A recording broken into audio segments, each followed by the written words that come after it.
Bien, bonjour. On va commencer.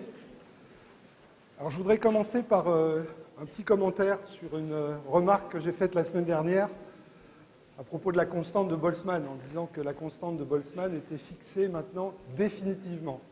Alors, effectivement, il y a eu une petite révolution en novembre dernier, où la conférence générale des poids et mesures, qui se réunit tous les 4 ans et fixe les standards de mesure, a proposé de fixer définitivement des constantes fondamentales, ce qui est un changement conceptuel, c'est-à-dire que pendant longtemps, on a fixé des étalons matériels, et le mètre, la seconde, etc., et on mesurait des constantes fondamentales, la vitesse de la lumière, par exemple. En 1970, on a décidé de fixer définitivement la vitesse de la lumière, ça vous le savez probablement, ce qui fait que des mesures de longueur sont reliées à des mesures de temps. On définit le mètre à partir de la seconde. Et ce qui a été décidé cette fois-ci, c'est de le faire pour d'autres constantes, en particulier la charge électrique, qui est fixée définitivement, ce qui fait qu'avec la définition de la seconde, on définit l'ampère.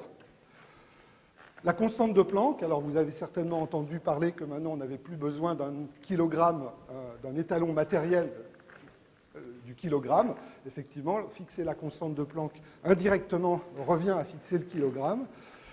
Et pour ce qui nous intéresse, la constante de Boltzmann, où cette constante de Boltzmann, fixer la constante de Boltzmann, en fait définit une échelle de température. C'est-à-dire que jusque-là, on fixait une échelle de température, le Kelvin, vous avez certainement appris ça, le Kelvin, c'est une fraction de la température thermodynamique du point triple de l'eau. Bon, voilà, simplement, qu'est-ce que c'est que l'eau? Est-ce qu'elle est pure?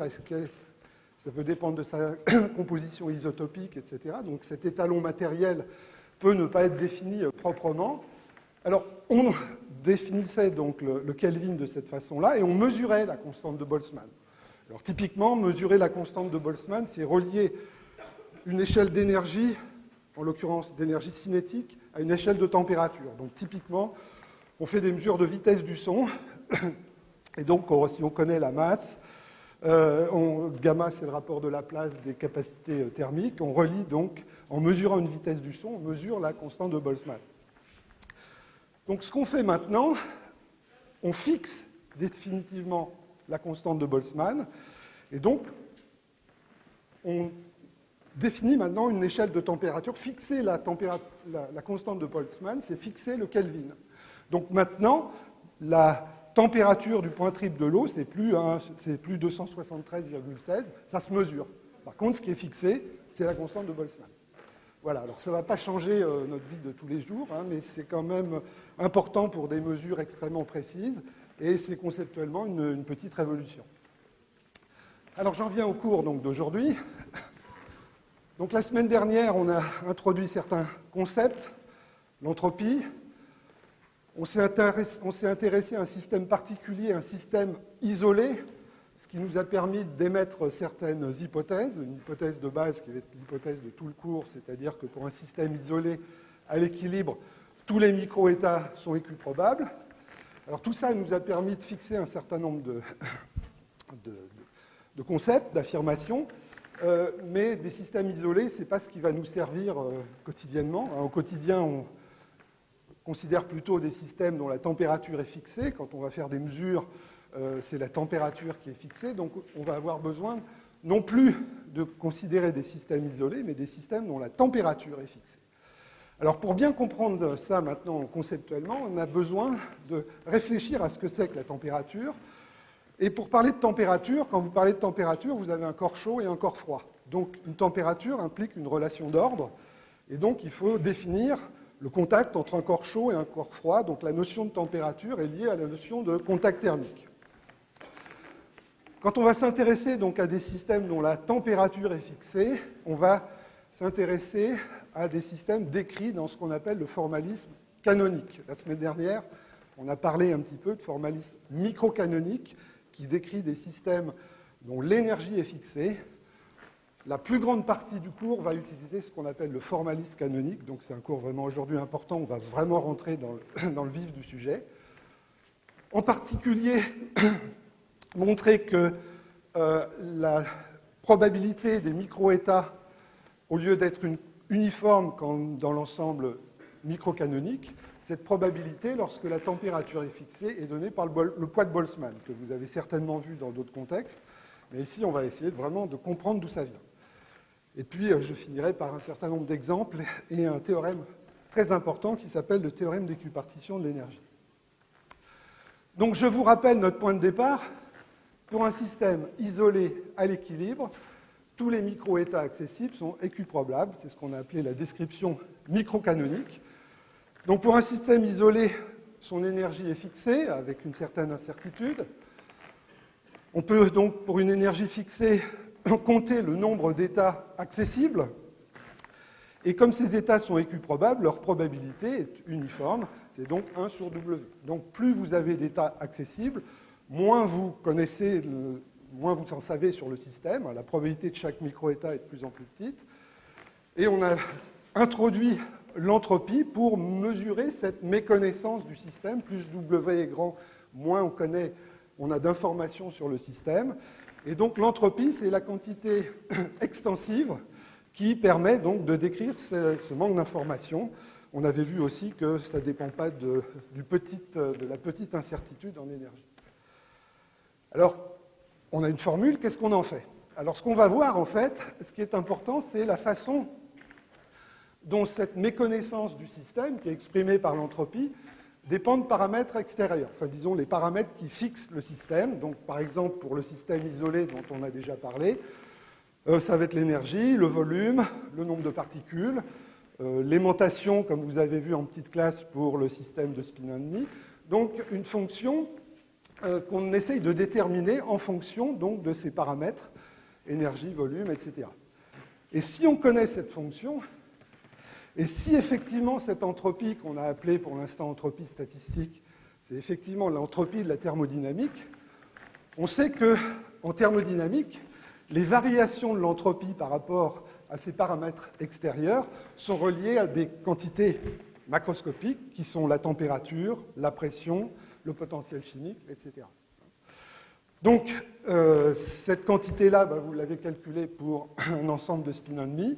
On va voir d'autres exemples éventuellement. Voilà, vous pouvez revoir dans le poly pour l'exercice du gaz parfait. Donc, autre rappel, pour un système isolé dont l'énergie est fixée, l'énergie c'est K log de W, on va s'intéresser aujourd'hui à des systèmes qui ne sont pas isolés, dont la distribution des micro-états n'est plus uniforme. Et on avait vu que quand la distribution des micro-états n'est plus uniforme, on a une formule plus générale pour l'entropie, qui est la somme des PM log de PM, et on va s'en servir aujourd'hui. Et donc, si ces probabilités sont uniformes, on retrouve K log de W. Alors, la question qui va se poser, partons du postulat fondamental, que je réécris encore une fois, pour un système isolé à l'équilibre, la question qu'on se pose maintenant, c'est pour un système à température fixée, et non plus isolé, à température fixée à l'équilibre, que devient la loi de probabilité de ces micro-états accessibles? Donc, qu'est-ce qu'on peut dire maintenant pour ces nouveaux PM qui, certainement, ne sont plus uniformes? Donc, première chose à essayer de comprendre, c'est qu'est-ce que la température? Alors, la température, on sait, si on se souvient de la thermodynamique, que c'est relié à la dérivée de l'entropie par rapport à l'énergie, mais pour l'instant, on ne sait pas. Enfin, c'est ce qu'on va essayer de comprendre, la nature de cette expression. Donc ici, ce qu'on va faire, c'est qu'à partir de l'entropie statistique qu'on a définie jusque-là, on va essayer de définir, associé à cette entropie, définir une température statistique. Comme je l'ai dit en introduction la semaine dernière, la grandeur fondamentale, c'est l'entropie dont on va déduire la température. Alors, si je veux définir une température, il faut que je mette deux systèmes en contact. Voilà, donc on va prendre deux systèmes en contact thermique et voir comment on aboutit à cette notion de température. Donc, je prends deux systèmes, je pars de deux sous-systèmes isolés. Je considère que je connais parfaitement, je sais parfaitement caractériser ces deux sous-systèmes avec les descriptions microcanoniques dont on a déjà parlé. C'est-à-dire, je connais ce sous-système, je connais son hamiltonien, je connais les micro-états accessibles, donc je connais les niveaux d'énergie de ce système lorsqu'il est isolé, c'est le petit 0 ici. Je connais donc la fonction W de E1 et la fonction S1 de E, et pareil pour le système 2. Et ces deux systèmes, je les mets en contact thermique, l'ensemble restant isolé. Alors ce que j'appelle contact thermique, c'est-à-dire qu'ils vont échanger de l'énergie, pas sous forme mécanique, c'est-à-dire je considère qu'il n'y a pas de déplacement de paroi ou quoi que ce soit, c'est-à-dire que les volumes restent les mêmes, il n'y a pas d'énergie mécanique, mais simplement il y a échange d'énergie sous forme de chaleur. Donc les deux sous-systèmes étant identiques, même volume, etc., sont caractérisés par le même Hamiltonien que précédemment, et puis je suppose que j'ai un petit terme de surface ici, qui contribue peu à l'énergie totale, mais va permettre les échanges d'énergie. Ce serait le terme qui décrit ma paroi, ma feuille de papier, ou ma feuille de... ou n'importe quoi, n'importe quelle cloison entre les deux sous-systèmes, qui autorise les changements, les transferts de chaleur. On considère que l'ensemble est isolé, puisqu'on ne sait décrire que des systèmes isolés, et donc l'énergie totale est fixée, E1 et E2. Et la question qu'on se pose, c'est dans quel état se trouve le système 1, par exemple, et donc le système 2, à l'équilibre. Avant d'atteindre l'équilibre, les deux sous-systèmes vont échanger de l'énergie, et je veux connaître maintenant le macro-état d'équilibre, c'est-à-dire quelle est l'énergie moyenne du système 1, et donc du système 2, puisque la somme est fixée, à l'équilibre. Donc, ce macro-état, c'est le macro-état le plus probable. On a vu la semaine dernière, le macro-état d'équilibre, c'est celui auquel est associé le plus grand nombre de micro-états. Donc, quelle est son énergie, que j'appelle E1 bar? C'est donc l'énergie la plus probable. Donc, on va chercher à déterminer cette énergie la plus probable, à l'équilibre, avec le seul postulat que tous les micro-états de l'ensemble sont équiprobables. Donc, pour chercher cette énergie la plus probable, il faut chercher l'énergie qui maximise la probabilité, la distribution de probabilité de cette énergie E1. Donc, on va chercher d'abord à écrire P de E1 et ensuite de chercher son maximum. Alors là, il y a deux lignes il faut bien réfléchir à ce qu'on fait, et ensuite tout va se dérouler très bien. On va se poser la question en deux étapes. Première question, quelle est la probabilité que S1 se trouve dans un micro-état donné d'énergie E1? Cette probabilité, c'est le nombre d'états de l'ensemble tel que S1 soit dans ce micro-état, divisé par le nombre total d'états. Donc, si S1 est dans un micro-état donné d'énergie E1, S2 est dans n'importe quel micro-état d'énergie E étoile moins E1. Donc, cette probabilité, c'est le nombre de micro-états de S2 compatibles avec ce micro-état donné d'énergie E1 divisé par le nombre total d'états. Maintenant, ce qui m'intéresse, c'est la probabilité que S1 se trouve dans un micro-état d'énergie quelconque d'énergie E1. Combien y a-t-il d'états d'énergie E1? C'est W1 de E1. Le nombre de micro-états du système 1. Donc cette probabilité, c'est cette probabilité ici, multipliée par le nombre de micro-états d'énergie E1. Voilà la probabilité P de E1. Et c'est cette probabilité que je vais maximiser pour chercher l'énergie la plus probable. Alors, il faut normaliser évidemment cette probabilité, ce qui fait que, vous voyez, ce dénominateur ici, c'est rien d'autre que le numérateur où on a sommé sur toutes les valeurs de E1 possibles. Donc voilà le dénominateur. Donc, pour caractériser l'équilibre entre ces deux sous-systèmes, je cherche le macro-état qui maximise P de E1. Alors P de E1, donc, c'est essentiellement, cette fonction de E1, c'est le produit de deux fonctions. Une qui croît extrêmement rapidement avec E1, dans la plupart des cas. Bon, alors, la semaine dernière, vous avez commencé par voir un cas un petit peu exotique où cette fonction pouvait décroître avec E1, l'exemple des spin only. Mais de façon très générale, cette fonction est une fonction rapidement croissante de E1. Et donc, évidemment, W2 de E étoile moins E1, c'est une fonction rapidement décroissante de E1. Donc j'ai le produit de deux fonctions rapidement croissantes, rapidement décroissantes. Et donc ce produit, c'est une fonction qui va être extrêmement piquée sur une valeur la plus probable. Donc il reste à chercher maintenant cette valeur la plus probable en maximisant cette quantité. Alors plutôt que m'intéresser à cette quantité, je vais m'intéresser à son log. Pourquoi? Parce que le log de P de E1 fait intervenir log de W1 et log de W2, qui sont les deux entropies que je connais des deux sous-systèmes isolés. Donc ces deux fonctions, je les connais, ce sont mes données de départ. Voilà, donc on cherche à maximiser ça. Donc à l'équilibre, cette quantité est maximale, donc c'est l'entropie totale des deux sous-systèmes. Et donc si elle est maximale, je la dérive par rapport à E1. La dérivée par rapport à E1 est nulle, c'est-à-dire que D de S1 sur DE1 plus D de S2 sur DE1 égale 0, mais D de S2 sur DE1, c'est moins D de S2 sur DE2.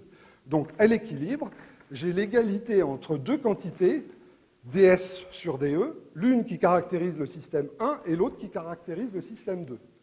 Tiens, on se dit, tiens, à l'équilibre, j'ai deux quantités qui sont égales, c'est intéressant, ça pourrait ressembler à la température. Alors effectivement, si on fait le lien avec la thermodynamique, on a envie de définir la température de cette façon-là. Au moins, à l'équilibre, ces deux températures ainsi définies sont égales. Donc c'est une définition pour l'instant, on va l'appeler la température statistique, mais on va voir progressivement que cette température, en fait, a les bonnes propriétés de la température de la thermodynamique. Donc, ayant défini cette température statistique, on a effectivement à l'équilibre le principe zéro, qui est que deux systèmes à l'équilibre en contact thermique ont la même température, et par ailleurs, donc, cette quantité à l'équilibre est maximale, ce qui correspond au deuxième principe. Donc ça a l'air de bien coller, notre définition de l'entropie et de la température a l'air de bien coller avec ce qu'on connaît en thermodynamique. Alors, petite parenthèse, on va souvent utiliser, vous l'avez peut-être déjà vu, cette notation qui est l'inverse de la température 1 sur kT, K, la constante de Boltzmann. Alors, la notation consacrée pour la constante de Boltzmann, c'est K. Je l'appellerai, ou je l'écrirai souvent KB, parce que pour éviter certaines confusions avec K qui sera utilisé pour d'autres quantités. Donc des fois vous verrez K, des fois vous verrez KB, peu importe. Et donc ce bêta, vous voyez, c'est l'inverse d'une énergie. Donc cette relation 1 sur T égale ds sur dE, je peux la réécrire en divisant par K. Je peux dire que c'est bêta égale d de W sur dE. Ce sont deux relations que vous allez voir souvent. Alors pour essayer de comprendre si ce qu'on a introduit comme une température a les bonnes propriétés d'une température, on va s'écarter un petit peu de l'équilibre. On va supposer qu'on n'a pas encore atteint l'équilibre, que l'énergie E1 est par exemple inférieure à sa valeur à l'équilibre, c'est-à-dire qu'en évoluant vers l'équilibre, on va avoir un transfert de chaleur de S2 vers S1, de sorte que l'énergie du système 1 va augmenter. Donc E1 va passer de 1 à E'1 égale E1 plus Q, et donc E2 passe de E2 à E2 moins Q. Et je vais simplement écrire que dans l'évolution vers l'équilibre, eh bien cette quantité-là est supérieure à celle-ci. J'ai une augmentation de la probabilité. Donc je réécris le log comme tout à l'heure, et je vais dire que log de P de E'1 est plus grand que log de P de E1, c'est-à-dire que cette quantité-là ici est positive dans son évolution vers l'équilibre. Alors cette quantité-là, vous voyez, c'est la somme des deux entropies dérivées par rapport à E1. ds2 sur dE1, c'est moins ds2 sur dE2. Et donc cette somme-là, c'est simplement 1 sur T1 moins 1 sur T2. Donc ce que je vois, c'est que dans l'évolution vers l'équilibre, j'ai une augmentation de cette quantité, de cette entropie ici, qui est telle que si Q de 2 vers 1 est positif, T2 est plus grand que T1. Donc qu'est-ce que ça veut dire? Ça veut dire qu'il y a transfert de chaleur du système de haute température vers le système de basse température. Donc notre définition de la température colle bien. Hein, d'accord ? Augmentation de l'entropie et donc évolution vers le macroétal le plus probable. Donc transfert de chaleur du système de haute température vers le système de basse température, dit autrement, transfert de chaleur du système de petit bêta vers le système de grand bêta. Alors qu'est-ce que je peux faire comme système le plus chaud possible, de plus petit bêta possible ? Vous avez vu la semaine dernière en petite classe, je pense, presque tous, que T peut, a priori, rien n'interdit à T d'être négatif. Vous avez vu une situation où ds sur dE peut être négatif. Donc un système de bêta négatif, un système de température négative, est plus chaud que n'importe quel système de température positive. Alors, ce concept a un sens. Il nécessite le fait que ds sur dE soit négatif, ce qui est assez exceptionnel. C'est-à-dire que vous ayez un spectre qui soit borné où il n'y ait essentiellement pas d'énergie cinétique. Si vous avez de l'énergie cinétique, vous pouvez toujours apporter de l'énergie au système et augmenter l'entropie. Donc, néanmoins, un système de température négative est plus chaud que tout système de température positive. Alors, on peut s'amuser à faire une petite échelle de température en partant donc, puisque le système de petit bêta est plus chaud que le système de grand bêta, je vais partir du système le plus froid, c'est-à-dire du bêta le plus grand. Donc bêta, le système le plus froid, un bêta égale plus l'infini. Et parmi les températures positives, le système le plus chaud a un bêta égale 0, plus. Donc dans une échelle de température à laquelle on n'est plus familier, le système le plus froid a une température de 0 Kelvin, 0 plus, et on augmente la température, donc on va vers T égale plus l'infini. Qu'est-ce qu'on peut faire de plus chaud ? On peut faire bêta négatif. Donc bêta égale 0 moins, c'est continu ici, va être plus chaud que bêta égale 0 plus, et de plus en plus chaud jusqu'à bêta égale moins l'infini. Donc en termes de température, comme c'est l'inverse, là on a une discontinuité, on passe de plus l'infini à moins l'infini, et je dirais de façon continue, jusqu'à atteindre la température la plus chaude, qui est T égale 0 moins. Donc tout ça c'est un petit peu exotique, mais vous voyez par là que c'est pas idiot d'introduire bêta plutôt que la température, parce que bêta est finalement une échelle continue, alors que l'échelle de température ne l'est pas. Et évidemment, on est au quotidien plus habitué à cette échelle et plutôt à cette région-là. Alors, maintenant, essayons de voir essayons de caractériser cette distribution. Quelle est la largeur de cette distribution? Alors, je continue à travailler avec le logarithme ici. Et comme je m'intéresse à la largeur, je vais m'intéresser à la décroissance ici quadratique au voisinage de ce pic. Et donc au voisinage du maximum, donc là je vais jusqu'à la dérivée seconde, et je fais donc apparaître les dérivées secondes de ces deux entropies, S1 et S2. Alors il se trouve que ces quantités-là, D2S sur DE, c'est une quantité mesurable, à laquelle on est habitué, enfin en principe, à laquelle vous allez vous habituer. Si je regarde donc la dérivée seconde de S par rapport à E, la dérivée première, c'est 1 sur T. Donc la dérivée seconde, c'est la dérivée de 1 sur T par rapport à l'énergie. Je dérive 1 sur T par rapport à l'énergie, et je fais apparaître ici dE sur dt. dE sur dt, la variation d'énergie lorsqu'on varie la température, c'est ce qu'on appelle, vous avez déjà vu cette quantité, c'est ce qu'on appelle la capacité thermique. Je crois que c'est sous ce nom-là que vous l'avez vu en prépa. On utilise assez souvent d'autres mots, donc vous entendrez certainement, soit par moi, soit par mes collègues, entendre d'autres mots, capacité calorifique ou chaleur spécifique. Donc c'est donc la variation de température lorsqu'on apporte de l'énergie au système ou inversement. Donc c'est une quantité physique ici.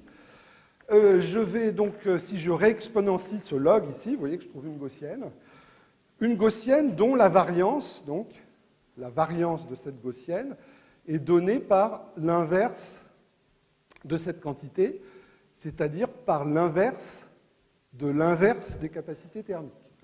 Ça, c'est 1 sur C1 plus 1 sur C2 à T carré près. Alors ça, c'est très intéressant parce que la capacité thermique, comme l'énergie, c'est une grandeur extensive qui augmente avec le nombre de constituants. Donc E et C sont des variables extensives.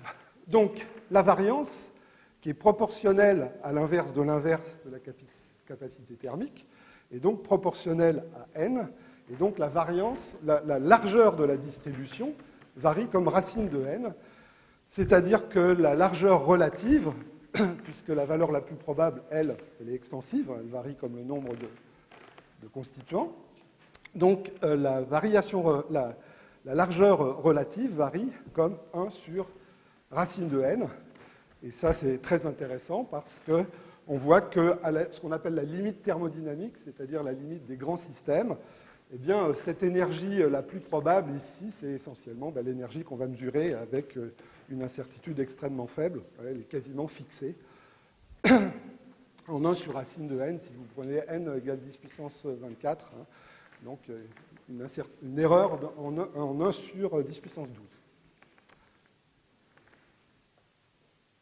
Alors, où en est-on? Cette étude du contact thermique nous a permis de proposer cette notion de température qui a l'air de bien ressembler à la température de la thermodynamique. Les fluctuations autour de l'équilibre sont faibles pour les grands systèmes. L'évolution vers l'équilibre correspond à une augmentation de l'entropie, ce qui est en fait ce qui correspond au deuxième principe, et à l'équilibre, l'entropie maximale, donc l'entropie totale est maximale. Voilà, donc ça, cette notion de contact thermique, vous voyez, on est parti du système isolé pour aller progressivement vers le contact entre les sous-systèmes et comprendre cette notion de température, d'où elle vient. Alors, on va refaire un petit peu la même chose maintenant, mais en considérant une situation où un sous-système est beaucoup plus grand que l'autre. Le grand système, c'est ce que je vais appeler un thermostat. Qu'est-ce qu'il y a de changé maintenant? On a vu que quand on a deux sous-systèmes en contact thermique, il y a égalité des températures à l'équilibre. Si un des deux systèmes est beaucoup plus grand que l'autre, c'est le petit qui va s'adapter au grand système. C'est-à-dire que les échanges d'énergie vont affecter le petit système sans affecter le grand système. Et bien, un grand système qui impose sa température, c'est ce qu'on appelle un thermostat. Le thermostat, ce n'est pas le tout petit bouton qui est à l'entrée de l'appartement. Le petit bouton qui est à l'entrée de l'appartement, c'est celui qui règle le thermostat. Le thermostat, c'est le monde extérieur ou la chaudière qui va faire que la petite pièce de votre appartement va s'adapter à la température imposée par l'extérieur. Donc ce thermostat fixe la température. Donc, définition, c'est un dispositif permettant de maintenir un système à une température fixée. Encore une fois, ce grand système est tel que les échanges d'énergie vont affecter le petit système sans modifier, sans affecter le grand. Donc, à l'équilibre, c'est le thermostat qui impose sa température. Donc maintenant, on va s'intéresser à ce petit système qui est loin d'être un système isolé. Au contraire, c'est maintenant une autre limite. C'est un système dont la température est fixée par le thermostat. Alors, c'est évidemment la situation importante en physique et puis dans le quotidien, c'est que la température est imposée par le monde extérieur. Si je fais une manip, je vais faire une manip à une certaine température imposée par le cryostat ou par un dispositif expérimental. Donc la première question qu'on va se poser, c'est ce système n'est plus à l'équilibre, n'est plus isolé, pardon, il est à température fixée, et donc les micro-états ne sont plus équiprobables. Donc question, quelle est la distribution de probabilité de ces micro-états? Donc je reprends les étapes de ce qu'on a fait tout à l'heure, précédemment. Simplement, je vais me placer dans une limite où un système est beaucoup plus petit que l'autre. Donc, je reconsidère cette probabilité que S1 se trouve dans un micro-état donné d'énergie E1. Donc, on a vu tout à l'heure que c'était le nombre de micro-états du système 2 compatible avec ce micro-état ici, donc c'est W2 de E2, normalisé, hein, donc voilà la normalisation que j'ai écrite tout à l'heure. Et donc, ce qu'on va considérer maintenant, c'est simplement la limite où E1 est beaucoup plus petit que E2, et donc beaucoup plus petit que E étoile. Alors, regardons cette fonction ici, et encore une fois, je vais prendre son log. Je prends son log, je développe le log, donc je développe autour de E étoile pour un petit E1, et donc le premier terme qui est linéaire, c'est simplement donc plus ds2 sur DE1, donc moins ds2 sur DE2, fois E1. Et donc, ds sur DE, c'est la température. Donc ça, c'est l'inverse de la température. Donc ça, c'est exactement l'inverse de la température du système 2. Et puis, je réexponentie. Et donc, je transforme cette fonction sous cette forme-là. Alors, il y a certainement une question que vous allez pouvoir vous poser, c'est pourquoi je fais toujours des développements de log de W et pas directement de W? Pourquoi je passe par le log et puis je réexponentie? Alors la raison, c'est que ce développement du log, ce log ici, c'est une entropie, hein, donc c'est une fonction extensive. Et si vous regardez tous les termes du développement, en fait, ce sont des termes de plus en plus petits d'ordre 1 sur n. On a vu tout à l'heure, ds sur DE, c'est intensif, c'est l'inverse de la température. Le suivant, on a vu que c'était relié à la capacité thermique. Et puis si on continue comme ça, on a des termes qui sont de plus en plus petits. Donc on a un développement qui est bien contrôlé, on peut s'arrêter au premier ordre et réexponentier après. Si on développe W, en fait, on peut regarder plus près, mais tous les termes sont du même ordre, et la resommation est beaucoup plus compliquée et va revenir en fait à ça. Donc voilà, on a ce petit truc là qui est de passer par le log pour réexponentier. Une petite remarque dans le poly. Donc, j'injecte cette forme ici de W2, je l'injecte ici dans cette probabilité. Alors, bon, il faut s'accrocher un tout petit peu. Vous voyez que ce W2 de E étoile, vous allez l'avoir au numérateur et au dénominateur.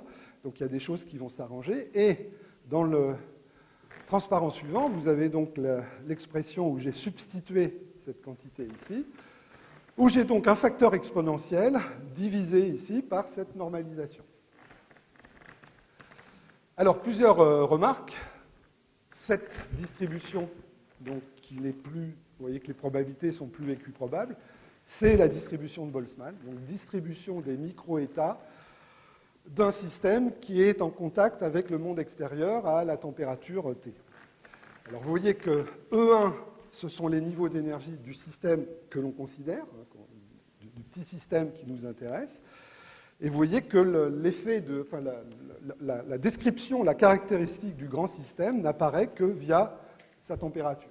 C'est le grand système qui impose la température au petit système. J'ai remplacé ici cette normalisation ici par une fonction qui est en fait, vous voyez, une fois que j'ai sommé sur E'1, vous voyez que c'est une fonction de bêta 2.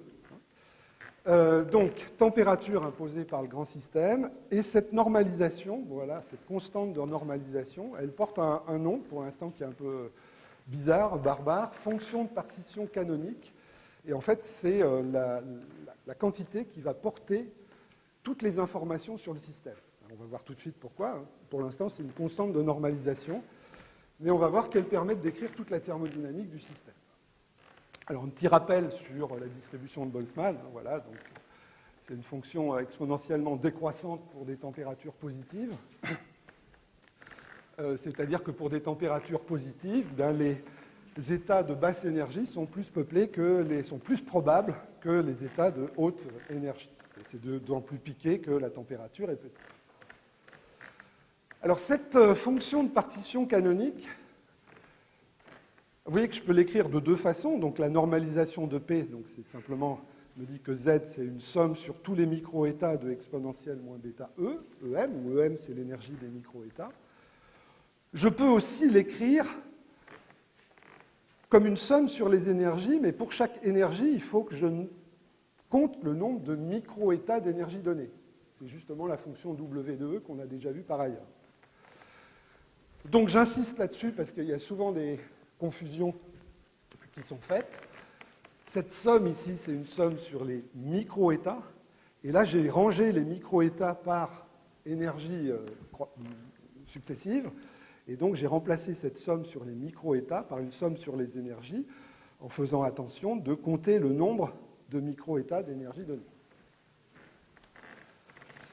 Alors, venons-en à des aspects concrets. Je vous ai dit que cette fonction de partition canonique contient toutes les informations sur le système. Alors, je vais tout de suite vous montrer comment ça marche par quelque chose qui est extrêmement important pour la suite. On a vu que lorsque la température est fixée, l'énergie est fixée en moyenne, puisque le sous-système S1 peut échanger de l'énergie. Donc cette énergie moyenne, que je vais désigner de cette façon-là, c'est une somme sur tous les micro-états des énergies associées à chaque micro-état multipliées par leur probabilité. C'est la définition de l'énergie moyenne. Je remplace P de EM par son expression, exponentielle moins bêta EM sur Z. Et ce qui est intéressant avec une exponentielle, c'est que lorsque vous la multipliez, c'est comme la dérivée.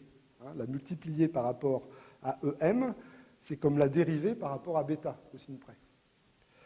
Donc vous avez 1 sur Z, dz sur dβ, c'est-à-dire la dérivée logarithmique de Z par rapport à bêta. Alors cette formule, vous la voyez pour la première fois, elle ne vous dit rien du tout, mais c'est une des formules les plus importantes de ce cours, et qui exprime ce que je viens de vous dire, c'est-à-dire que les quantités physiques qui vont nous intéresser, elles sont obtenues, alors par exemple l'énergie moyenne, elles sont obtenues à partir de la connaissance de cette fonction de partition canonique.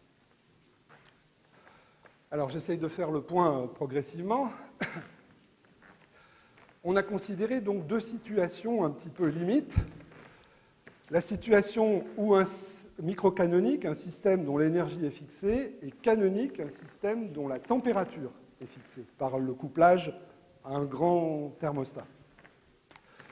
Ici, le système est isolé, son énergie est fixée. Ici, le système est en contact, c'est la température qui est fixée. Les informations physiques sont contenues ici dans cette fonction W de E. Bon, vous avez vu déjà un petit exemple. Et ici, j'insiste sur l'importance de cette fonction qui, elle, est une fonction de la température, une fonction de bêta. Par exemple, si on veut écrire une équation d'état, c'est par exemple une relation entre énergie et température, eh bien, vous avez utilisé dès la semaine dernière cette relation microcanonique entre 1 sur T et ds sur dE, que je réécris sous cette forme-là, donc bêta égale d de log de W sur dE. C'est-à-dire que si je connais la fonction W de E, j'obtiens une expression pour la température. Ici, c'est l'inverse. Je connais la température, je connais cette fonction Z de bêta, enfin, je suppose que je la connais, et j'en déduis une expression pour l'énergie moyenne. Vous voyez, il y a une sorte de dualité entre...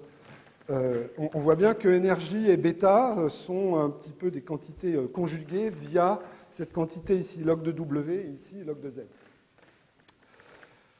Donc, je termine avec les conclusions ici. Pour un système isolé, on a la distribution microcanonique des micro-états, et pour un système dont la température est fixée, on a la distribution de Boltzmann. Alors, je vais parler un petit peu de la distribution de Boltzmann avant de voir un petit peu comment ce formalisme canonique fonctionne. Je voudrais parler un petit peu de la distribution de Boltzmann sur deux exemples simples. Alors, le premier que vous connaissez certainement, c'est la raréfaction atmosphérique, le fait que la densité de particules diminue avec la hauteur.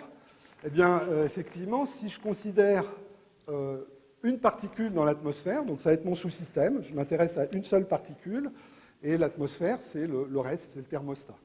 Et je suppose que cette atmosphère est à température constante, juste pour fixer les idées et simplifier les choses. Donc à ce moment-là, je connais la distribution de probabilité d'un micro-état, c'est-à-dire un état qui a une énergie potentielle mgz et une énergie cinétique P2 sur 2m. Donc voilà le facteur de Boltzmann. Celui-là, vous le connaissez, c'est en fait la distribution de Maxwell. Je suppose que vous avez déjà vu. Là, je m'intéresse simplement aux impulsions, donc je vais intégrer sur toutes les impulsions. Je m'intéresse, aux positions à la hauteur, donc je vais intégrer sur toutes les impulsions, et donc cette probabilité, ne dépend plus que de z, et si elle est normalisée, voilà, elle est exponentielle moins z sur une longueur caractéristique. Donc cette longueur caractéristique, c'est kt sur mg, et bon, voilà, si on met là-dedans des ordres de grandeur, donc température en gros 300 Kelvin, on met la masse des atomes d'oxygène, on trouve xi de l'ordre de 8000 mètres pour l'oxygène ou l'azote, peu importe, et pour l'hydrogène, évidemment, comme les molécules sont beaucoup plus légères, on trouve une longueur beaucoup plus grande, c'est pour ça qu'il n'y a pas beaucoup d'hydrogène dans l'atmosphère. Donc si vous faites ce petit calcul, bon, si on se trouve au sommet de l'Everest, donc en gros 8000 mètres, dont exponentielle de moins 1, ça fait en gros un tiers. Donc la densité de l'atmosphère est en gros réduite d'un tiers au sommet de l'Everest. Alors, j'aime bien ce petit dessin ici, qui est dû à Jean Perrin, qu'on trouve dans son livre Les atomes, où il représente effectivement l'atmosphère en tranches, dans une éprouvette, pour l'hydrogène, pour l'oxygène. Et en fait, c'est cette constatation, je dirais, qui lui a permis de comprendre comment mesurer la masse des atomes. Jean Perrin est le premier à avoir mesuré la masse des atomes. Et l'argument, c'est le suivant, l'expérience, c'est la suivante. Il se dit, je vais faire la même expérience, mais pas pour des atomes d'hydrogène ou d'oxygène, mais pour des particules beaucoup plus lourdes. Ce qui fait que xi sera beaucoup plus petit. Donc, il imagine ce qu'il appelle l'atmosphère en miniature, avec des molécules visibles. Alors, ces molécules, en fait, ce sont des particules colloïdales, des particules macroscopiques, enfin des petites billes sphériques, voilà, de l'ordre du micron, qui sont donc soumises au G, à la pesanteur, mais comme c'est dans l'eau, il y a aussi la force d'Archimède, donc ce qui compte, c'est la différence de densité. Et typiquement, ces particules, ces petites billes, ont une masse effective, donc fois qui est leur volume fois la différence de densité, qui est une masse importante, typiquement 100 millions de fois plus lourde que les molécules d'un gaz. Il fait cette manip, en fait il compte ces particules au microscope, il voit qu'il y a effectivement une décroissance exponentielle, il mesure cette longueur caractéristique, et comme il connaît la température G et la masse de ces particules, il en déduit la constante de Boltzmann. C'est une des premières déterminations de la constante de Boltzmann, en tout cas la plus précise historiquement.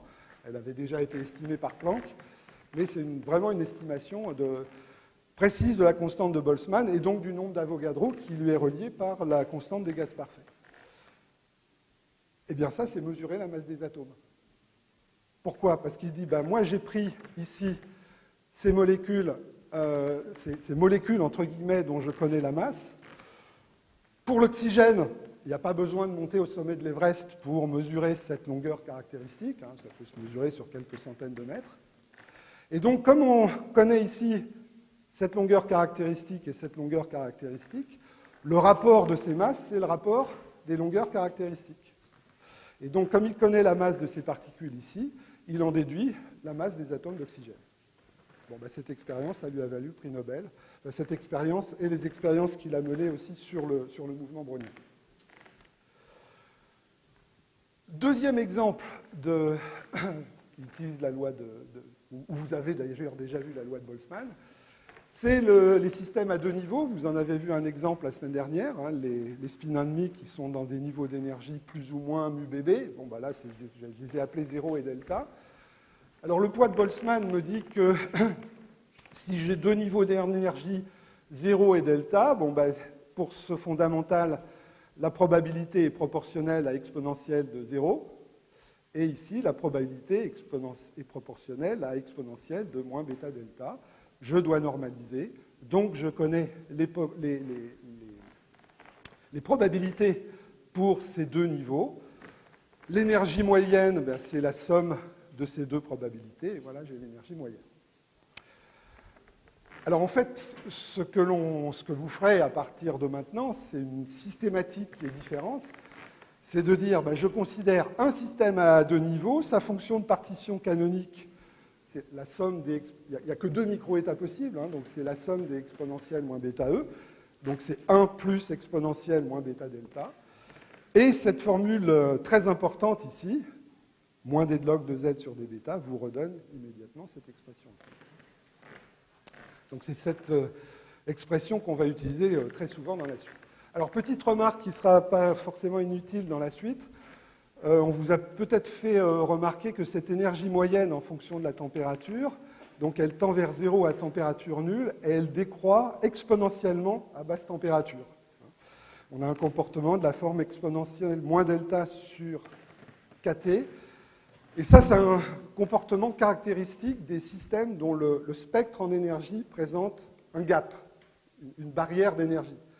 Vous voyez que là, pour mettre des états, des particules ou le système depuis son fondamental vers l'énergie delta, il faut fournir une énergie kT qui doit être au moins de l'ordre de delta. De l'ordre de delta. Et ça s'exprime par ce facteur exponentiel, donc caractéristique des systèmes où il y a une énergie finie entre le fondamental et les états excités. Alors, on va revenir après ces 2 exemples sur le formalisme canonique et voir un petit peu concrètement comment l'utiliser, parce que ça va être vraiment l'outil principal qu'on va utiliser dans la suite. Donc, je refais encore le point. Ce qu'on veut, globalement, c'est toujours obtenir une équation d'état entre paramètres macroscopiques et, par exemple, la température, maintenant, en quantité importante. Donc, dans le formalisme microcanonique, une fonction W de E, canonique, une fonction Z de bêta, la distribution uniforme et la distribution de Boltzmann. Pour le cas microcanonique, l'entropie s'écrit directement en fonction de W de E, c'est log de W de E. Ici, l'entropie ne va pas être une fonction de l'énergie, mais une fonction de bêta, de la température. Et il y a encore une étape à franchir, c'est de remplacer dans cette expression les PM. On va le faire dans le transparent suivant. Ici, c'était facile. Tous les microétats sont équiprobables, donc on a cette expression-là. On sait que quand ils ne sont pas équiprobables, on a cette expression. Et maintenant, comme on connaît les PM, il va falloir les remettre là-dedans. Ce qu'on va faire dans le prochain transparent. J'ai une équation, donc je continue d'afficher les résultats. J'ai une équation entre énergie et température. Ici, la température qui est reliée à l'énergie du système isolé. Et ici, le système dont la température est fixée, et c'est l'énergie moyenne qui s'en déduit, à partir de log de W de E ou à partir de log de Z. Vous voyez que ici, log de E est très bien identifié, c'est l'entropie. J'aurais envie de dire la même chose pour log de Z. A priori, log de Z, c'est peut-être une quantité physique dont je n'ai pas encore parlé. Alors effectivement, on va voir bientôt, et on en parlera surtout la semaine prochaine, que log de Z, c'est relié à une nouvelle quantité thermodynamique que peut-être certains d'entre vous ont vu en prépa, qui s'appelle l'énergie libre. Donc ici, on voit qu'il y a 3 quantités importantes, l'énergie libre, l'énergie moyenne et l'entropie. Alors pour l'instant, j'ai introduit ces quantités et on ne sait pas encore trop comment travailler avec, mais vous allez voir, ça va venir progressivement. Donc, comme je l'ai dit, j'aimerais bien exprimer explicitement l'entropie en remplaçant les PM par leur expression. Donc, c'est ce qu'on va faire maintenant. On va prendre les PM, on va les mettre dans cette relation-là. Donc, question, quelle est l'entropie associée à la distribution canonique? Donc, expression générale. Donc, S de bêta, c'est moins K, somme de PM. Alors, PM, je le laisse. Log de PM, je le remplace par moins log de Z moins bêta E. On peut suivre les calculs très, très simplement. Le premier terme, la somme des PM est égale à 1, normalisation. Donc le premier terme, c'est simplement K log de Z. Le deuxième terme, c'est K bêta fois somme des PM EM, et la somme des PM EM, c'est l'énergie moyenne. Donc j'ai exprimé l'entropie en fonction de l'énergie moyenne et puis d'une autre quantité qui est reliée à log de Z. Et cette quantité s'appelle l'énergie libre. Vous voyez qu'à partir de cette relation, donc l'énergie est reliée à l'énergie libre et à l'entropie. Cette relation-là, il y a une ligne de calcul, et de toute façon on reviendra dessus, je peux la réécrire, F égale énergie moyenne moins TS. C'est une relation très importante qui est connue en thermodynamique. Donc vous voyez que progressivement, toutes nos quantités qu'on a appelées entropie statistique, température statistique, etc., vérifient des relations qui ressemblent tout à fait à celles de la thermodynamique. Donc on reparlera de cette relation, de la signification de l'énergie libre la semaine prochaine. Une autre relation, alors pour l'instant je déroule un certain nombre de relations et vous ne voyez pas forcément toujours à quoi elles servent. Je peux écrire l'entropie. Vous voyez que ça, je peux réécrire comme ça. Alors je ne vais pas passer trop de temps à détailler. Quand j'écris des formules au tableau, en général, vous pouvez toutes les suivre, faut un tout petit peu plus de temps, mais il n'y a jamais de piège, vous pouvez toujours les suivre très très facilement. Donc si je vous dis que ça, c'est la même chose que ça, en une minute, vous pourrez le vérifier vous-même, ça n'a pas d'intérêt de le faire plus en détail et plus longuement au tableau. Et donc, vous voyez, 1 sur bêta log de Z, 1 sur bêta log de Z, c'est moins l'énergie libre. Donc vous avez cette relation ici entre entropie et énergie libre, dont on se servira un petit peu plus tard. Donc ça me permet de continuer le tableau que j'avais écrit précédemment. Et donc ce tableau ici, c'est... je réécris cette relation-là sous cette forme-là, puisque bêta c'est 1 sur kT. Donc si je prends l'inverse de cette relation-là, je réécris T comme dE sur ds. Et là, on vient de voir que S, c'est moins dF sur dt. Donc vous voyez, il y a une sorte de conjugaison, enfin de relation entre température et entropie, ici via l'énergie et ici via l'énergie libre. Bon, il faudra revenir sur tout ça et réfléchir un petit peu à tout ça. Mais toutes ces formules sont des formules bien connues de la thermodynamique classique, que l'on obtient à partir de tous ces développements statistiques. Alors pourquoi est-ce qu'on va passer beaucoup plus de temps sur le formalisme canonique que microcanonique? Alors microcanonique, on en a eu besoin au début parce qu'on ne savait exprimer des hypothèses que sur un système isolé à l'équilibre. Mais en fait, le formalisme canonique va être beaucoup plus utile, et en pratique, c'est celui qu'on va utiliser, parce que cette fonction de partition, en tout cas dans les cas simples que vous verrez, elle est relativement facile à calculer. Et pourquoi est-ce qu'elle est facile à calculer? Parce que quand vous avez un ensemble de sous-systèmes indépendants qui n'interagissent pas, des molécules d'un gaz, des spins ennemis qui n'interagissent pas, un micro-état du système, c'est la donnée de tous les micro-états des sous-systèmes. Si, par exemple, j'ai n particules, je vais caractériser le micro-état de n particules par exemple, les positions impulsion de la première, de la deuxième, etc. Et l'énergie, c'est la somme des énergies, puisque ces particules n'interagissent pas. Donc Z de bêta, somme sur m de exponentielle moins bêta EM, c'est donc une somme sur les micro-états m, c'est-à-dire qu'il va falloir sommer indépendamment sur m1, m2, etc., de exponentielle moins bêta de la somme. Et l'intérêt d'une exponentielle, c'est que l'exponentielle de la somme, c'est le produit des exponentielles. Et donc, vous voyez que je vais pouvoir écrire cette somme comme un produit et faire indépendamment, m'intéresser indépendamment à la molécule ou au système numéro 1, au système numéro 2, au système numéro n. Donc, la fonction de partition, c'est le produit des fonctions de partition.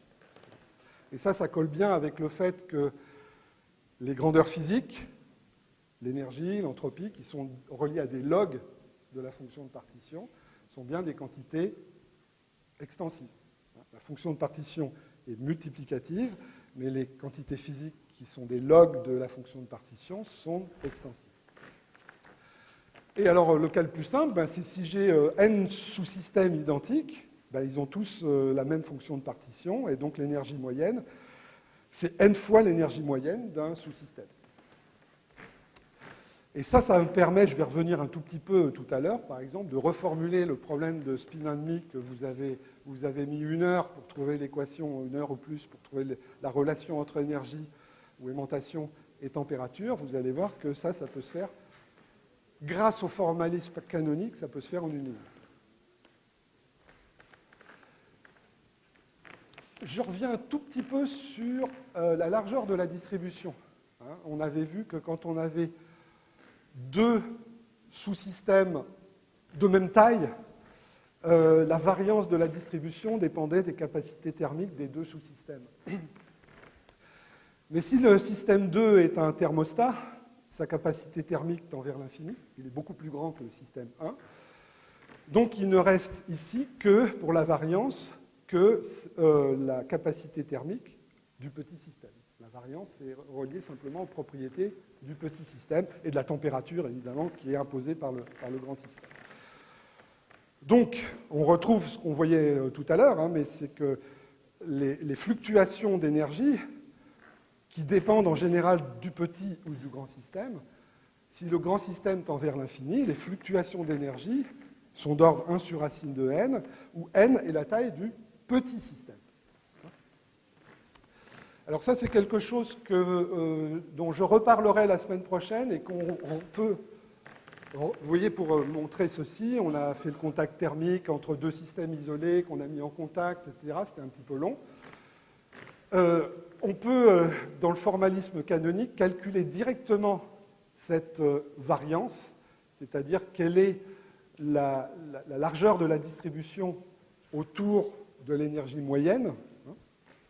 Alors, je ne vais pas le faire ici, et c'est la première fois que vous voyez ce genre de transparent.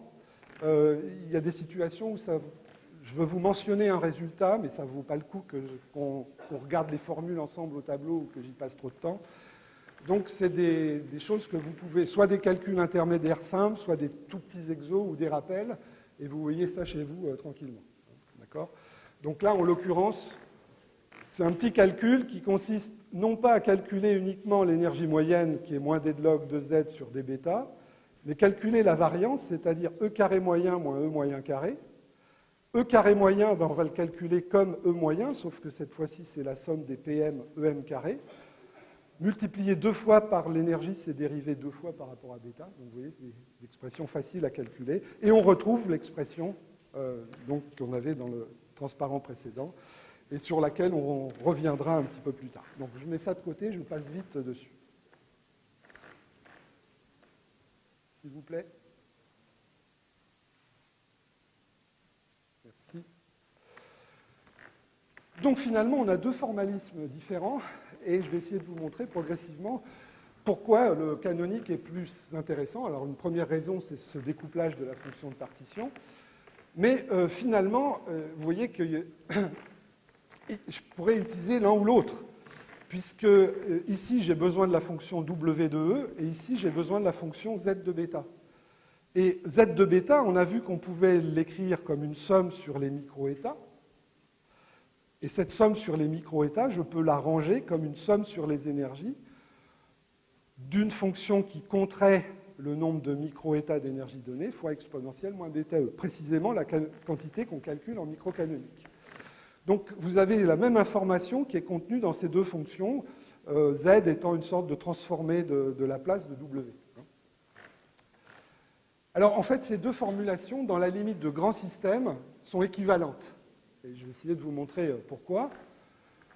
Donc, si je pars du formalisme canonique, Z de bêta, donc, que j'écris de 2 façons possibles, lorsque je l'écris sous cette forme-là, je sais que cette fonction ici, c'est la fonction dont on a cherché le maximum tout à l'heure, c'est une fonction qui est extrêmement piquée, autour de la valeur la plus probable.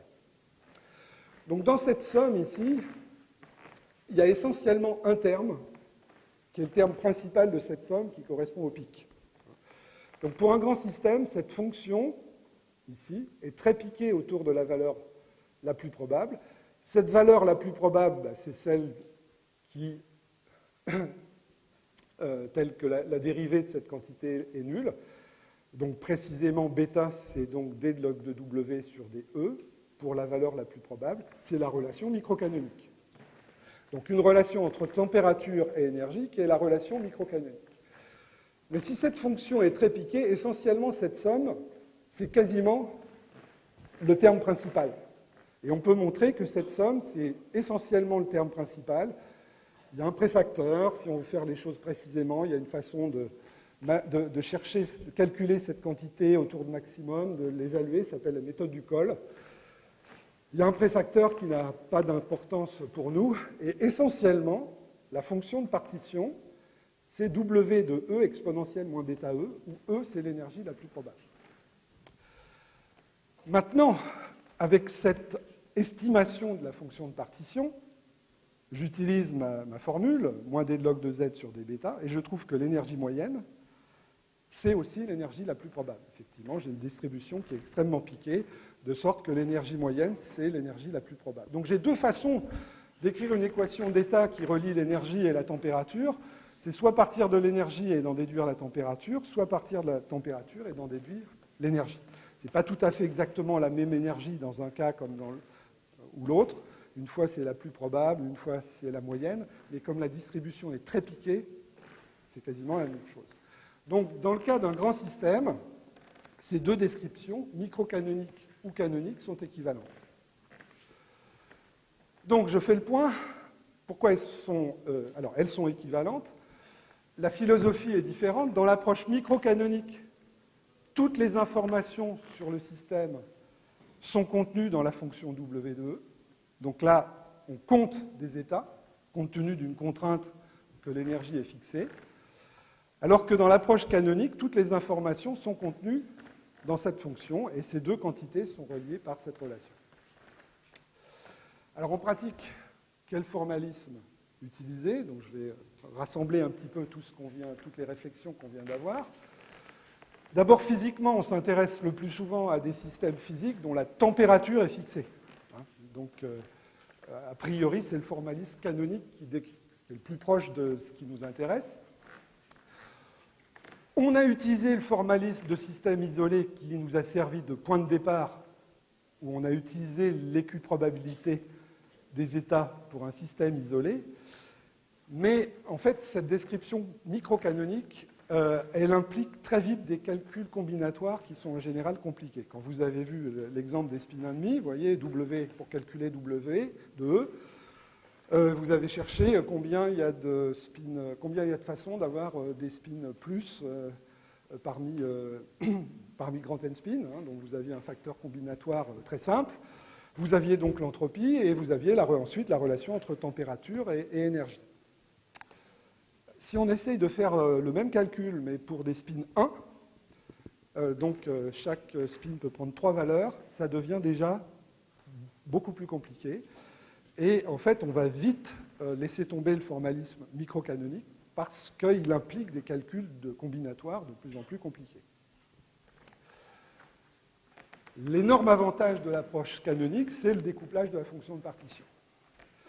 Donc, il est plus facile de calculer directement cette quantité-là que W de E. Alors, il ne faudrait pas tomber dans le piège. On peut reconstruire l'un à partir de l'autre, mais j'ai déjà vu dans le passé des exemples où quelqu'un essaye de calculer Z de bêta, et puis pour calculer Z de bêta, il s'embête une première fois en calculant W de E, et puis il s'embête une deuxième fois en calculant cette somme. Non, ce n'est pas du tout comme ça qu'il faut procéder. D'accord ?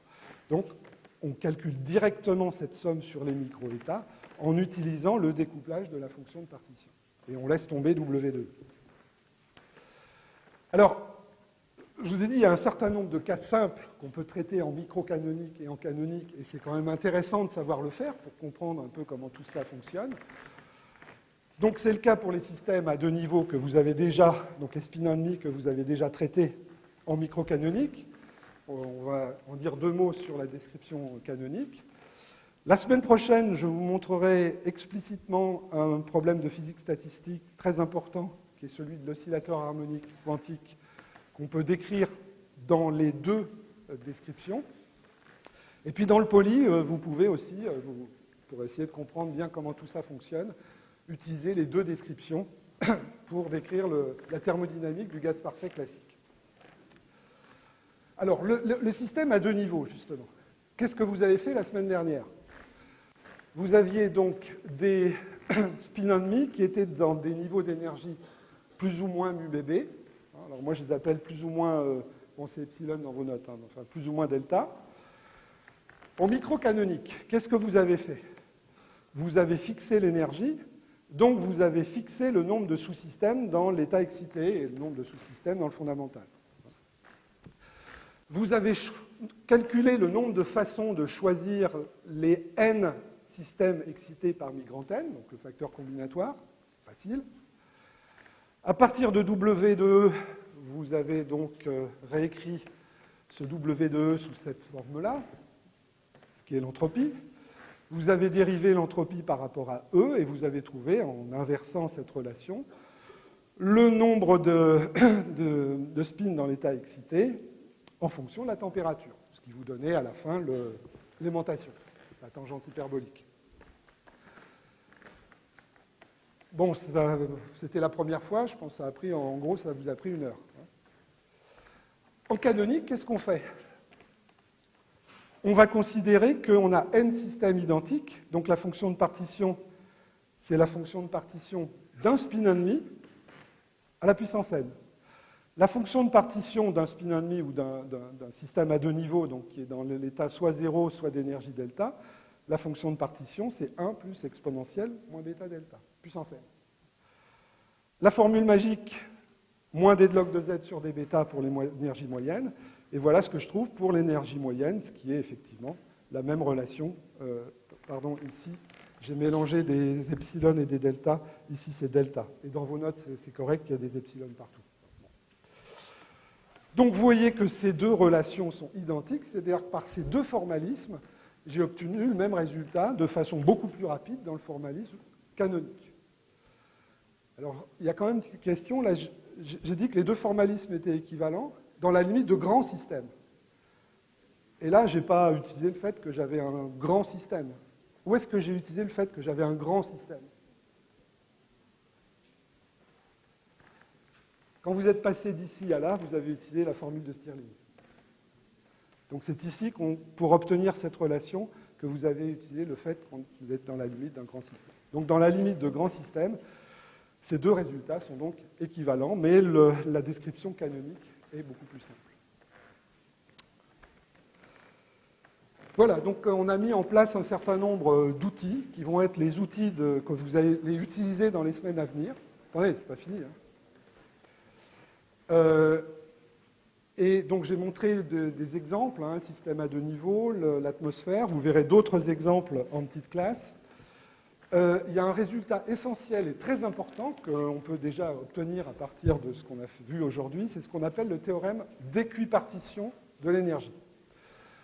Alors on va s'intéresser à finalement un grand nombre de systèmes physiques dans des situations où l'énergie est une fonction quadratique des variables de position, d'impulsion, etc. Typiquement, si vous avez de l'énergie cinétique. Si vous avez une particule libre, son énergie cinétique, c'est la somme des PX carré plus PY carré plus PZ carré. L'oscillateur harmonique a une dimension, c'est P2 sur 2M, énergie cinétique, plus énergie potentielle. La question qu'on va se poser, c'est quelle est la valeur moyenne de cette énergie à température T? Donc je prends une seule particule ou un seul oscillateur harmonique.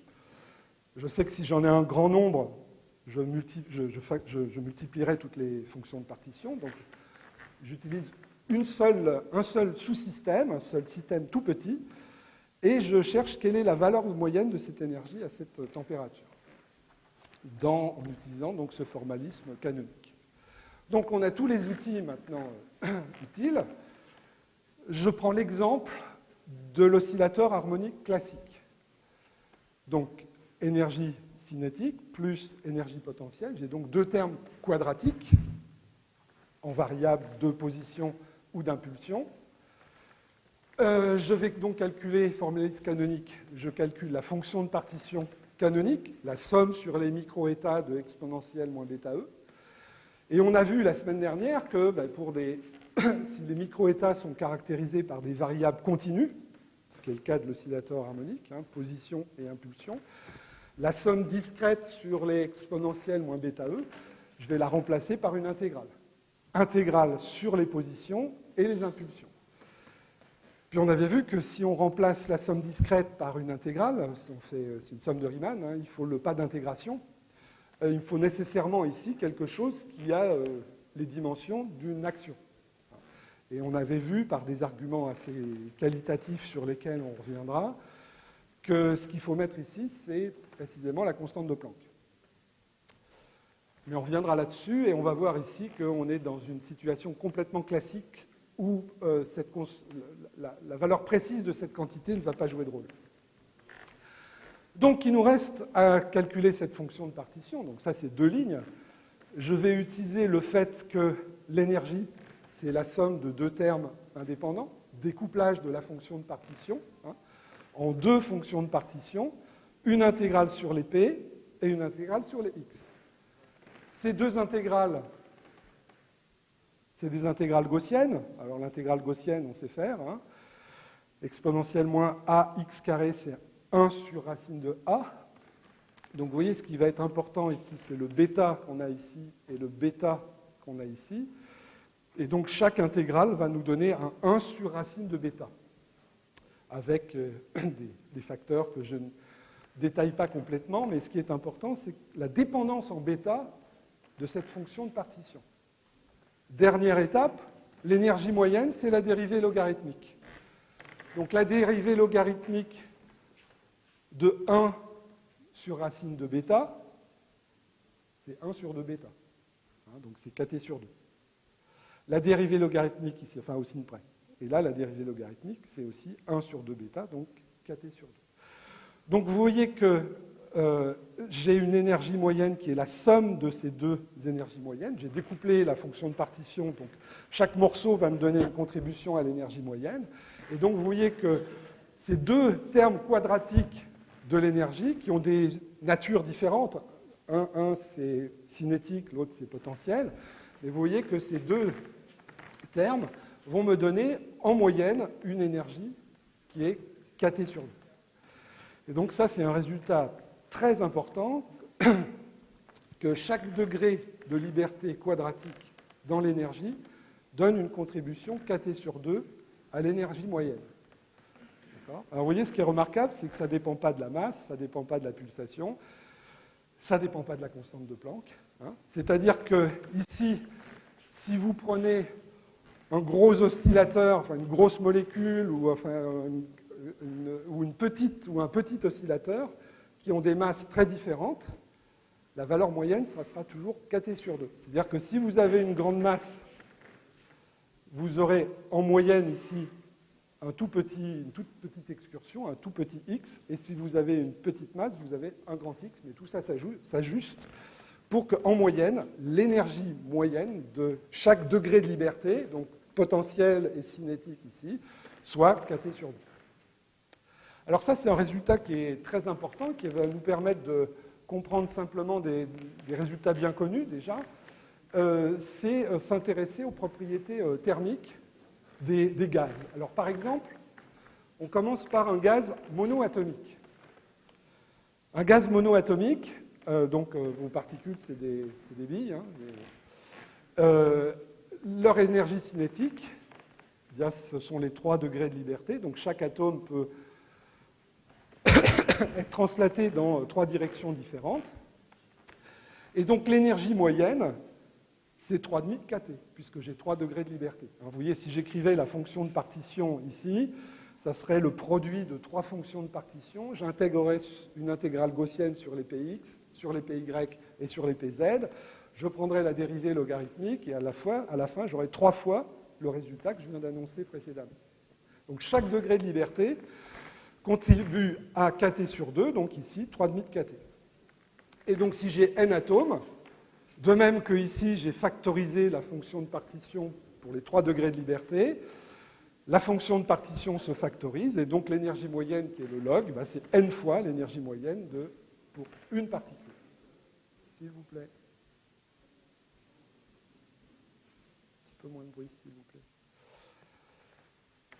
Donc j'ai l'énergie moyenne, La capacité thermique, la grandeur qui est mesurée, c'est donc la dérivée de l'énergie par la température, c'est 3,5 de NKD, et donc pour NKB, et donc pour une mole, N c'est le nombre d'Avogadro, résultat bien connu, c'est que la capacité c'est 3,5 de R, indépendamment, donc R constante des gaz parfaits, indépendamment de la nature des atomes, que ce soit des gros atomes ou des petits atomes. C'est une certaine universalité qui est intéressante. Voilà, donc ça concerne les gaz monoatomiques. Alors on va se poser la question maintenant d'un gaz un petit peu plus compliqué, de molécules diatomiques. Alors c'est un petit peu plus riche au sens où, cette fois-ci, si j'ai des molécules diatomiques, ces molécules peuvent se déplacer, peuvent vibrer et peuvent tourner sur elles-mêmes. Donc j'ai plus de degrés de liberté. Je vais supposer que ces degrés de liberté ne sont pas couplés. C'est une évidence que la façon dont la molécule vibre n'est pas couplée à la façon dont elle se déplace. Par contre, la vibration et la rotation pourraient éventuellement y avoir des couplages, mais que je vais négliger ici. Donc, je néglige les 3 degrés de liberté, enfin les 3 degrés de liberté que j'ai maintenant pour une molécule diatomique, de translation, de vibration et de rotation. Alors, il n'y en a pas 3, en fait, puisque pour chacun de ces mouvements, il y a plusieurs degrés de liberté. Alors, on va les compter. Pour la translation, on vient de faire le travail. Les degrés de liberté de translation donnent, quand cette molécule est à température fixée, donc dans un gaz à température fixée, l'énergie moyenne de cette molécule, c'est 3,5 de kT, l'énergie de translation. Maintenant, j'ai des degrés de liberté de vibration. La molécule peut donc vibrer. Et donc, ça, c'est l'oscillateur harmonique qu'on vient de voir. C'est donc pour la vibration, donc j'ai un degré de liberté d'impulsion et un degré de translation et un degré de liberté potentielle. D'accord ? Attention, le petit p ici et le p ici, ce n'est pas le même. C'est-à-dire que ici, je m'intéresse au mouvement du centre de gravité. Donc le p ici, c'est l'impulsion du centre de gravité, alors que le p ici et le x ici, c'est lié à la position et à l'impulsion relative des deux particules. Donc ce n'est pas tout à fait les mêmes variables, mais l'énergie s'écrit quadratiquement en fonction de toutes ces variables ici. Donc comme j'ai 2 degrés de liberté, l'énergie moyenne de cet oscillateur harmonique, c'est kT. Pour la rotation, il faut travailler un tout petit peu plus, mais pour la rotation, vous vous souvenez que si j'ai une barre qui peut tourner, j'ai 2 angles de l'air, et à ces 2 angles de l'air, je peux associer des énergies cinétiques. J, c'est le moment d'inertie. Bon, on ne va pas le faire en détail. Mais vous voyez que vous avez 2 degrés de liberté cinétique associés à ces 2 angles de l'air. Donc c'est kT aussi.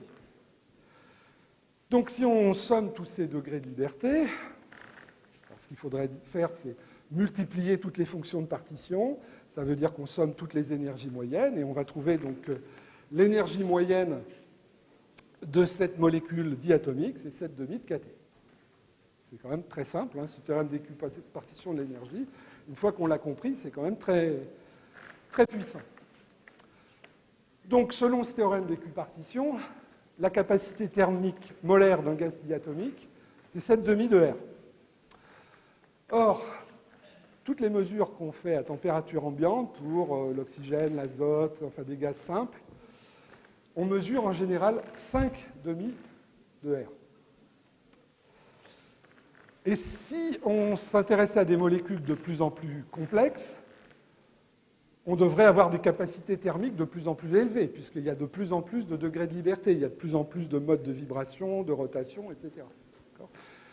Donc, pour des molécules de plus en plus complexes, la capacité thermique devrait augmenter. Et ce n'est pas le cas. Et ce n'est pas le cas, et ça veut dire que tout se passe comme s'il y avait certains degrés de liberté qui ne contribuaient pas. Et ça a été un des gros problèmes de la physique statistique qui se constituait à la fin du XIXe siècle, par Maxwell et Boltzmann. Donc, un des gros résultats donc, du formalisme de Maxwell-Boltzmann, c'est ce théorème d'équipartition de l'énergie, Et malheureusement, ça n'expliquait pas l'observation. C'est quelque chose dont je vous parlerai un petit peu plus tard, donc qui a été mis en avant spécialement par Kelvin. Et c'était vraiment un des gros nuages de la fin du 19e siècle. L'autre, c'était l'expérience de Michelson qui a conduit à la théorie de la relativité. Ça, c'était vraiment un des gros problèmes de la fin du 19e siècle. La solution, je vous la présenterai la semaine prochaine. Voilà, je vous remercie.